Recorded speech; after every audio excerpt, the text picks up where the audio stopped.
செய்திச் சுருக்கம். இந்திய பொருளாதாரத்தின் DNA 11 ஆண்டில் டோட்டலாக மாறிவிட்டது. மஸ்கட் மாநாட்டில் மோடி அதிரடி பேச்சு. பிரதமர் மோடி கடந்த 15ஆம் தேதி முதல் வெளிநாடுகளில் சுற்றுப்பயணம் செய்து வருகிறார். முதலில் ஜோர்டான் நாட்டுக்கு சென்ற அவர் பின்னர் எத்தியோப்பியா சென்றார். அந்த பயணத்தை முடித்து நேற்று ஓமன் போய் சேர்ந்தார். விமான நிலையத்தில் அவரை ஓமன் துணை பிரதமர் சையத் ஷிகாப் தாரிக் அல் சயீத் நேரில் வரவேற்றார். இந்திய வம்சாவளியினரும் அவருக்கு உற்சாக வரவேற்பு அளித்தனர். இன்று காலை ஓமன் தலைநகர் மஸ்கட்டில் இந்தியா ஓமன் வணிக உச்சி மாநாடு நடைபெற்றது. வணிகர்கள், முதலீட்டாளர்கள் பலர் கலந்து கொண்ட இந்த மாநாட்டில் பிரதமர் மோடி பேசினார். கடந்த 11 ஆண்டுகளில் இந்தியாவில் நிகழ்ந்துள்ள பொருளாதார மாற்றங்கள் பற்றி விளக்கிய பிரதமர் மோடி, இந்தியாவில் முதலீடு செய்ய ஓமன் தொழில் நிறுவனங்களுக்கு அழைப்பு விடுத்தார். மாநாட்டில் மோடி பேசியதாவது: கடந்த 11 ஆண்டுகளில் இந்தியா கொள்கைகளை மட்டும் மாற்றவில்லை, பொருளாதாரத்தின் DNAவையே மாற்றியுள்ளது. அதனால் இந்தியா மிகவும் போட்டித்தன்மை கொண்ட ஒரு நாடாக உலக சந்தைகளில் மாற்றமடைந்துள்ளது. சரக்கு மற்றும் சேவை வரி GST மூலம் இந்தியாவை ஒருங்கிணைந்த ஒற்றை சந்தையாக மாற்றியிருக்கிறோம். திவால் நிலை மற்றும் கடன் தீர்வு சட்டத்தின் அதாவது இன்சால்வென்சி அண்ட் பேங்க்ரப்டசி கோட் மூலம் முதலீடு தொடர்பான பிரச்சினைகளை சுமூகமாக தீர்த்து முதலீட்டாளர்களின் நம்பிக்கையை வலுப்படுத்தியிருக்கிறோம். குஜராத்தின் மாண்டவி முதல் மஸ்கட் வரையிலான அரபிக்கடல் நமது இரு நாடுகளின் வலுவான இணைப்புக்கு பாலமாக இருக்கிறது. வணிகர்கள் கலாச்சாரத்தையும் பொருளாதாரத்தையும் வலுப்படுத்துகின்ற வளமான கடல்வழி வாணிப பாரம்பரியம் உடையவர்கள். கடலின் அலைகள் மாறினாலும் அதன் பருவங்கள் மாறினாலும் இந்தியா ஓமன் நட்பு ஒவ்வொரு அலையிலும் உயர்ந்து ஒவ்வொரு பருவத்திலும் வலிமையடைந்து நிற்கிறது. இந்தியா மற்றும் ஓமன் நாடுகளுக்கு இடையிலான இராஜாங்க உறவுகள் 70 ஆண்டுகளை எட்டியுள்ளது. நம்பிக்கை அடிப்படையில் கட்டப்பட்ட இந்த உறவு காலப்போக்கில் இன்னும் வலுவடையும். இன்று நடந்த உச்சி மாநாடு இந்தியா ஓமன் நட்புக்கு ஒரு புதிய திசையையும் புதிய வேகத்தையும் தந்து அதை புதிய உயரங்களுக்கு கொண்டு செல்லும். அதில் உங்கள் அனைவரின் பங்கும் முக்கியமானது என்று பிரதமர் மோடி கூறினார். அதைத் தொடர்ந்து பிரதமர் மோடி இந்தியா வம்சாவளியினர் ஏற்பாடு செய்திருந்த நிகழ்ச்சியிலும் பங்கேற்று பேசினார். அதனைத் தொடர்ந்து மஸ்கட்டில் உள்ள அல் பராகா அரண்மனை சென்றார். அங்கு ஓமன் பிரதமர் சுல்தான் ஹைதம் தாரிக்கை சந்தித்து இருதரப்பு உறவுகள் குறித்து பேச்சு நடத்தினார். அதனைத் தொடர்ந்து இந்தியா ஓமன் இரு நாடுகளின் வளர்ச்சிக்கு உதவும் விரிவான பொருளாதார கூட்டு ஒப்பந்தம் காம்ப்ரிஹென்சிவ் எக்கனாமிக் பார்ட்னர்ஷிப் அக்ரிமெண்ட் கையெழுத்தானது. भारत ओमान पार्टनरशिप को नई दिशा देगी, नई गति देगी और नई बुलंदियों तक पहुंचने में मदद करेगी. और इसमें आप सभी का बहुत बड़ा रोल है. பிரதமர் மோடிக்கு ஓமனின் உயரிய விருது. பிரதமர் மோடி அரசுமுறை பயணமாக ஜோர்டான், எத்தியோப்பியா, ஓமன் ஆகிய 3 நாடுகளுக்கு சென்றுள்ளார். இறுதிக்கட்ட பயணமாக ஓமன் நாட்டின் தலைநகரான மஸ்கட் சென்றுள்ள பிரதமர் மோடிக்கு உற்சாக வரவேற்பு அளிக்கப்பட்டது. இந்தியா ஓமன் உறவுகளை வலுப்படுத்துவதில் ஆற்றிய பங்களிப்பை பாராட்டி அந்நாட்டு பிரதமர் சுல்தான் ஹைதம் பின் தாரிக் ஓமனின் உயரிய விருதான தி ஆர்டர் ஆஃப் ஓமன் விருதை பிரதமர் மோடிக்கு வழங்கி கௌரவித்தார். ஏற்கனவே இந்த விருது ராணி 2ஆம் எலிசபெத், நெதர்லாந்து ராணி மேக்சிமா, ஜப்பான் பேரரசர் அகிஹிட்டோ, நெல்சன் மண்டேலா மற்றும் ஜோர்டான் மன்னர் அப்துல்லா ஆகியோருக்கு வழங்கப்பட்டது. அந்த பட்டியலில் தற்போது பிரதமர் மோடியும் இணைந்துள்ளார். முன்னதாக எத்தியோப்பியாவில் பிரதமர் மோடிக்கு அந்நாட்டின் உயரிய விருதான the great honour Nishan of Ethiopia விருது வழங்கி கௌரவிக்கப்பட்டது. பிரதமர் மோடி செல்லும் நாடுகளில் சிறப்பான வரவேற்பும் உயரிய விருதையும் அளித்து கௌரவிப்பது சர்வதேச அரங்கில் இந்தியாவின் மதிப்பு உயர்ந்து வருவதை வெளிக்காட்டுகிறது. ஆடு நடைகிறதே என்று ஓநாய்க்கு என்ன கவலை? கோயபெல்ஸ் தத்துவம் கடைபிடிக்கிறது திமுக. தமிழகம் தலைநிமிர தமிழரின் பயணம் என்ற தலைப்பில் பாஜக மாநில தலைவர் நயினார் நாகேந்திரன் சுற்றுப்பயணம் மேற்கொண்டு வருகிறார். வேலூர் மாவட்டம் கேவிக்குப்பம் பேருந்து நிலையம் அருகே நடைபெற்ற இந்நிகழ்ச்சியில் ஏராளமானோர் கலந்து கொண்டனர். பிஜேபியுடைய பி டீம் அப்படின்னு சொல்லிட்டு ஒரு வதந்தியை பரவட்டிகிட்டே இருக்காங்க திமுகவினர். எப்பொழுதுமே இந்த போயப்பல்ஸ் தத்துவம் ஒன்று இருக்குல்ல, ஒரு பொய்யை திரும்ப திரும்ப திரும்ப சொன்னியாக அது உண்மையாக இருந்துச்சு. இந்த போயப்பல்ஸ் தத்துவத்தை கடைப்பிடிக்கிறது திமுகவுடைய வாடி. அவங்க பி டீம்னு எங்களை பார்த்து சொல்கிறாங்க.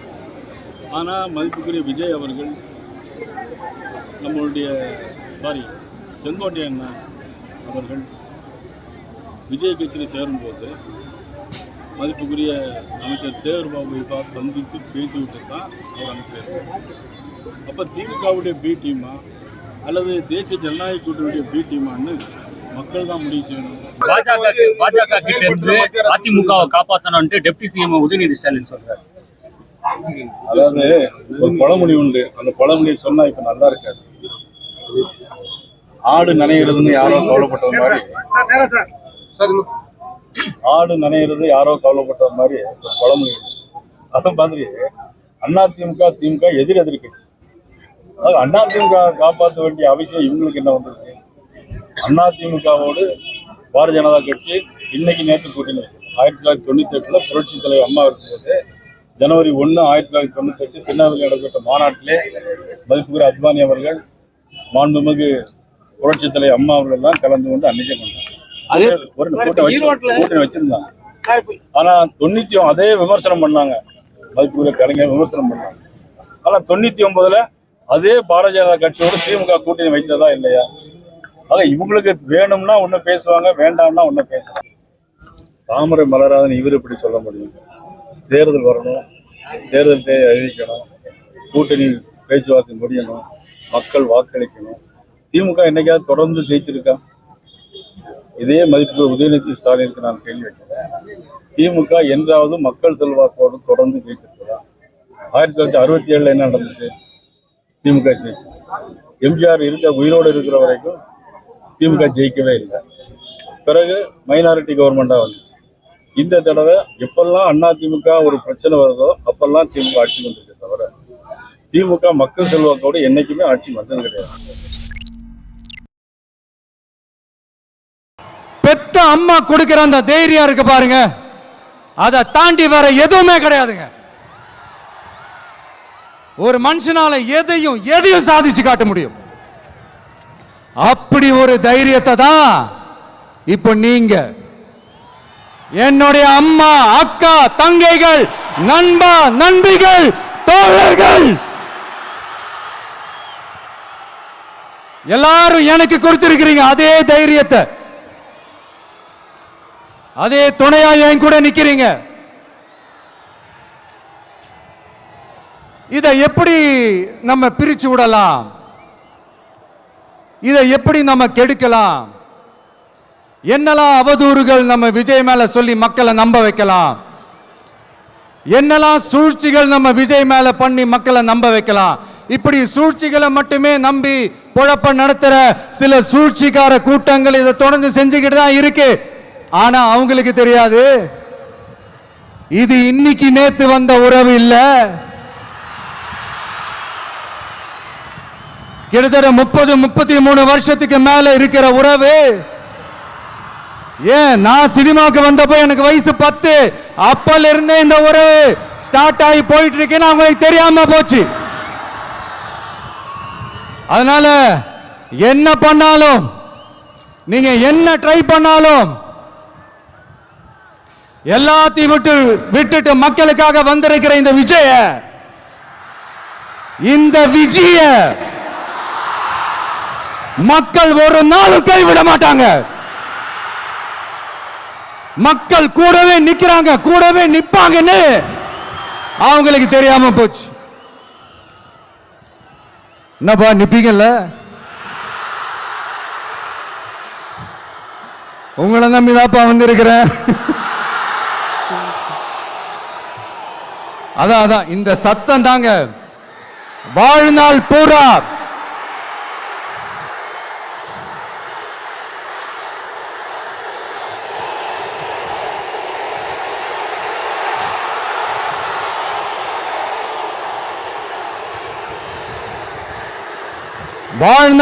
உங்களுக்கு நன்றியோடவே இருப்பேன். விஜய் இதற்காகத்தான் திமுகவை எதிர்க்கிறார். செந்தில் பாலாஜி கண்டுபிடிப்பு. அதாவது எந்த அரசியல் கட்சி புதுசா ஆரம்பிச்சாலும் சரி, பழசா இருந்தாலும் சரி, எல்லாரும் எங்களுக்கு போட்டின்னு சொல்றது திமுக தான். வேற யாருக்கு போட்டின்னு சொல்றதே இல்லை. காரணம், அந்த அளவுக்கு மக்கள் மனதில் நிலைத்து இருக்கக்கூடிய இயக்கம் திராவிட முன்னேற்ற கழகம். ஒரு நேர்மையான ஆட்சி, மக்களுக்கான ஆட்சியை முதலமைச்சர்கள் வழிநடத்தி கொண்டிருக்கின்றார்கள். அந்த வகையில் அவங்க திமுகவோட போட்டின்னு சொன்னாதான் தன்னுடைய இருப்பையும் தாங்கள் இருப்பதை மக்களிடத்தில் காட்டிக் கொள்வதையும் அவர்களால் முடியும் என்பதை உணர்ந்து அது போன்ற கருத்துக்களை முன்வைக்கின்றார்கள். எங்களை பொறுத்த வரைக்கும் நாங்கள் கலெக்டர் சார் இருக்காரு, அரசு நிகழ்ச்சியா இருக்கு, இருந்தாலும் நீங்க கேட்டதுனால நான் சொல்றேன், 2026 சட்டமன்ற தேர்தலை பொறுத்தவரை மாண்பு முதலமைச்சர்கள் தான் 2வது முறையாக தமிழ்நாட்டில் மாபெரும் வெற்றி பெற்று ஆட்சி அமைப்பார்கள். அதற்கு மக்கள் தயாராக இருக்கின்றார்கள். அதனால வரக்கூடிய ஒரு புதிய கட்சியா இருக்கட்டும், பழைய கட்சியா இருக்கட்டும், அவங்க எல்லாம் வாக்கு எண்ணிக்கை முடிந்த பிறகு நீங்களே பாருங்க எவ்வளவு வாக்கு செய்து அவங்க வாங்கி இருக்கிறாங்க, எவ்வளவு அவங்களுடைய பர்சன்டேஜ் இருக்குங்கிறத நீங்க பொறுத்திருந்து பாருங்க. முழுக்க முழுக்க அரசுங்கிறது நீங்க பாத்து இது மாதிரி ஒரு அரசாங்கம் நடந்திருக்கா? முதல்ல மகளிர் உரிமை தொகை கொடுக்கறாங்க, விடுபட்டவங்களுக்கு திரும்ப மனுக்கள் வாங்கி அதையும் கொடுக்கறாங்க, அதுக்கப்புறம் விடுபட்டவங்களுக்கு திரும்ப மனுக்கள் வாங்கி கொடுக்கறாங்க. இப்ப அதுல விடுபட்டவங்களுக்கும் மேல்முறையீடு செய்யலாங்கிற ஒரு வாய்ப்பை முதலமைச்சர் கொடுத்திருக்காங்க. ஆனா வட மாநிலங்கள்ல இருக்கக்கூடிய பிஜேபி அரசாங்கம் என்ன பண்றாங்க, தேர்தல் நேரத்துல அறிவிச்சுட்டு தேர்தலுக்கு முன்பாக கொடுத்துட்டு தேர்தல் முடிந்த பிறகு பயனாளி எண்ணிக்கையை குறைக்கிறாங்க. ஆனா நம்ம முதலமைச்சர் அப்படி இல்லை, பயனாளி எண்ணிக்கை அதிகரிக்க வேண்டும் என்பதுதான் முதலமைச்சருடைய நோக்கம். அதுக்காக தான் தொடர்ந்து அந்த எண்ணிக்கை அதிகரிச்சுட்டு வர்றாங்க. அது விதிமுறைக்கு உட்பட்டு பயனாளியுடைய தேர்வு நடைபெறுகிறது. ஆகையால் அரசை பொறுத்தவரை மக்களுக்கான அரசாங்கமா இருக்கு, நேர்மையான அரசாங்கம், நல்ல அரசை முதலமைச்சர்கள் வழிநடத்திட்டு இருக்காங்க. நிச்சயமா 2026 திமுக தான் வெற்றி பெறும். 2வது முறையாக முதலமைச்சர் தளபதி அவர்கள் முதலமைச்சராக ஆட்சி பொறுப்பை ஏற்பார்கள். நீ பொறுத்திருந்து பாருங்க, அப்ப சொல்லுங்க என்கிட்ட. விஜய்க்கு ஃப்ளையிங் கிஸ், வாலிபரின் விபரீத விளையாட்டு.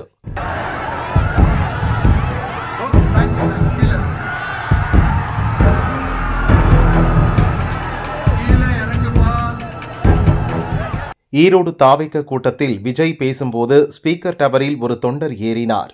விஜய்க்கு ஃப்ளையிங் கிஸ் கொடுத்து ஆரவாரம் செய்தார். இதை கண்டு அதிர்ச்சி அடைந்த விஜய் அவரை எச்சரிக்கை செய்து கீழே இறக்கினார். தம்பி கீழே இறங்கு, தம்பி கீழே இறங்குப்பா, ப்ளீஸ் கீழே இறங்குப்பா.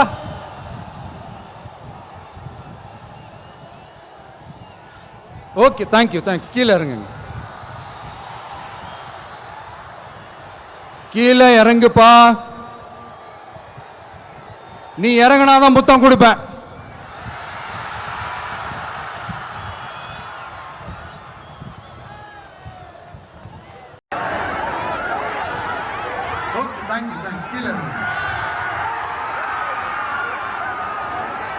கீழே இறங்குப்பா,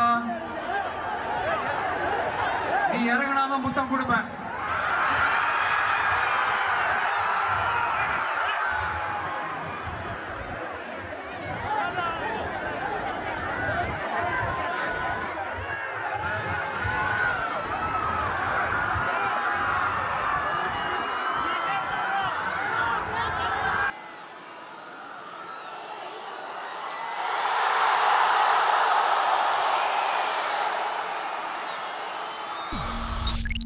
அண்ணாமலை கைது. திருப்பூரில் பரபரப்பு சம்பவம்.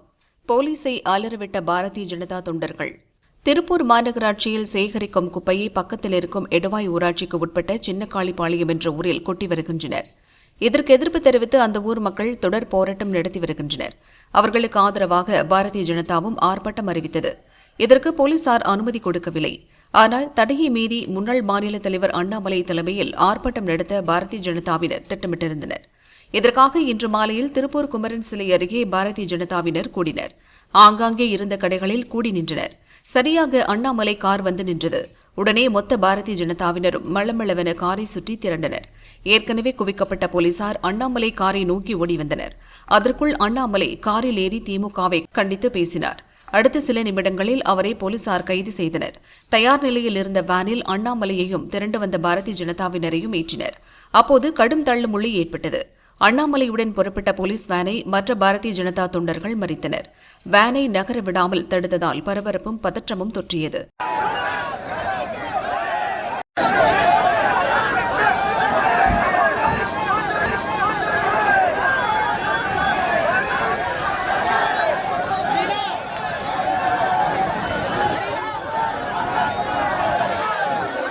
அவர்களை போலீசார் வலுக்கட்டாயமாக அப்புறப்படுத்தினர்.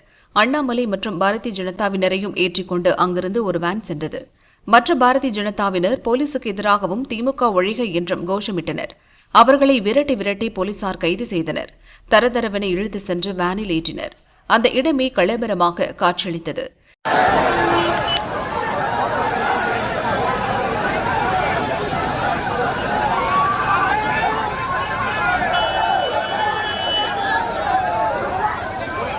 அங்க பாருங்க டிக்கெட் அண்ணா காவல்துறை வண்டி எல்லாம் ஏறிட்டாங்கண்ணா. சிலர் கைதாக மறுத்தனர். நாங்கள் ஆர்ப்பாட்டம் நடத்தவில்லையே, டீ குடிக்கத்தான் வந்தோம், உங்களுக்கும் டீ சொல்கிறோம், குடித்துவிட்டு செல்லுங்கள் என்று போலீஸை பார்த்து கூறினர். ஆனால் கடைகளில் நின்ற ஒருவரையும் விடாமல் போலீசார் வலுக்கட்டாயமாக கைது செய்தனர். இதனால் பெரும் பரபரப்பு ஏற்பட்டது.